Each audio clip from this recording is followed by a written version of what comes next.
Hi guys, welcome to my tutorial channel and I'm so happy to see you there on Mellow Vlogs. This is a new vlog and I created a day ago because I really want to share with you guys my knowledge about computer programming and how to fix problems related to them. Today in this video I'm gonna show you how to fix Wi-Fi doesn't have a valid IP configuration on Windows 8. This sounds a little bit hard, but don't worry guys, if you follow with me I will show you how it's easy to fix.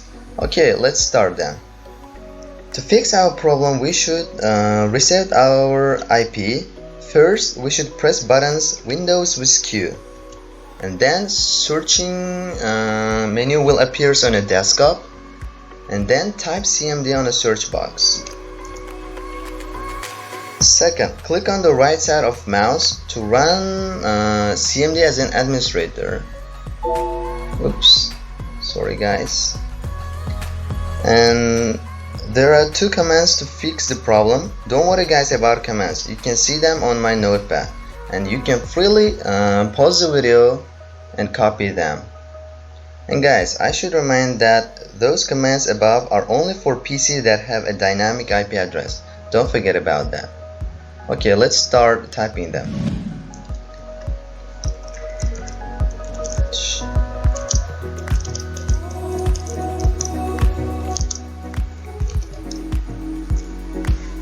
Enter. Okay. Oops.